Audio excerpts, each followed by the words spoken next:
Fala galera, beleza? Sejam muito bem-vindos aqui ao canal Não Preciso Mas Quero. Para quem ainda não me conhece, meu nome é Sandro e hoje a gente vai falar sobre o iPhone 16 Pro, recém-lançamento da Apple e um dos aparelhos mais tops que a gente tem atualmente disponível no mercado. Bom, vamos lá, vamos dar uma olhadinha nesse aparelho aqui, lembrando de já se inscrever no canal e ativar o sininho de notificação para não perder nenhuma novidade como essa que eu estou trazendo aqui hoje para vocês, hein?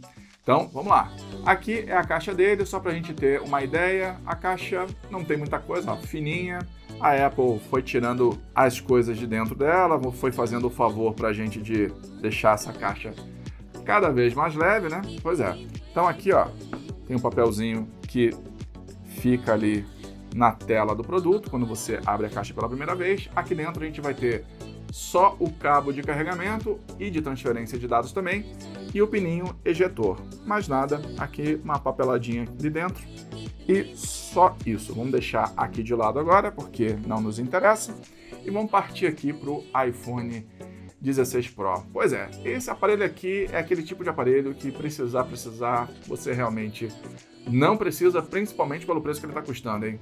Eu só encontrei ele num preço mais barato por R$ 8.500, então é salgado, é salgado. A gente precisa ver aí se a Apple dá uma aliviada pra gente.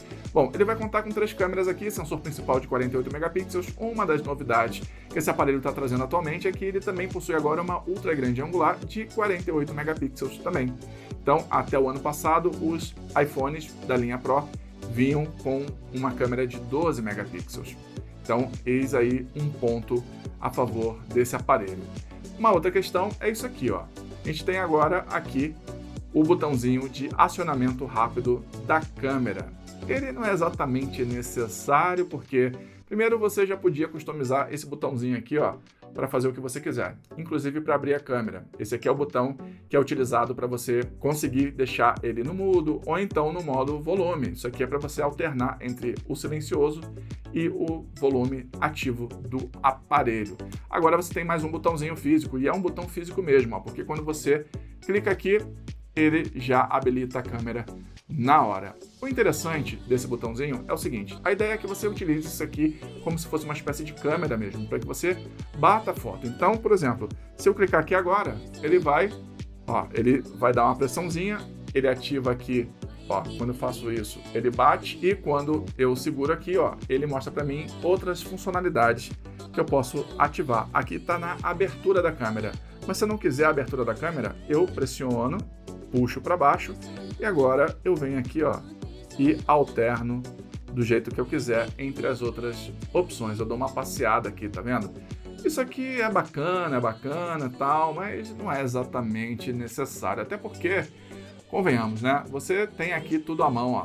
Tá tudo aqui bonitão já para você acionar os comandos diretamente aqui, principalmente se você trabalhar com o aparelho na vertical dessa forma. Então, realmente, na minha opinião, não faz tanto sentido assim, mas tá aí, tá disponível. A tela dele também sofreu uma pequena mudança, agora ele vem com uma tela de 6.3 polegadas, ao invés de 6.1 polegadas que era do ano passado, então ganhou um pouquinho mais de tela, ficou mais fininha aqui nas laterais, ó, como vocês podem ver, e você ganhou um espaço a mais aí para poder consumir suas mídias, jogar, fazer o que você bem entender nessa tela. Nessa parte, bem bacana também, eu prefiro, né, uma tela um pouquinho maior para que você possa ter uma experiência melhor de consumo de mídia, de vídeos de YouTube, de streams, enfim, eu gosto, né? Aí fica a critério do freguês. Aqui a tela dele, ó, uma tela bonita, uma tela que tem agora taxa de nits de brilho com picos de 2000 nits, então é uma tela super brilhante.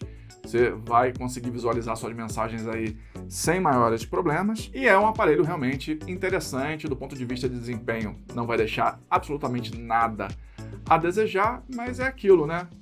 Você precisa de um aparelho desse? Você realmente precisa de um aparelho desse? Pois é, eu acho que não. A não ser que você já tenha todo o ecossistema da Apple, que você seja um entusiasta ferrenho de tecnologia, aí sim talvez você queira migrar para esse aparelho. Ah, Sandro, mas ele vai ter o Apple Intelligence. Pois é, mas por enquanto não tem, pelo menos não no idioma português, então não faz muito sentido. Eu acho que você facilmente poderia passar sem um aparelho desse, mas essa só é a minha opinião. Lembrando que eu vou deixar o link aqui na descrição e no primeiro comentário fixado, caso vocês estejam querendo pegar um aparelho como esse aqui.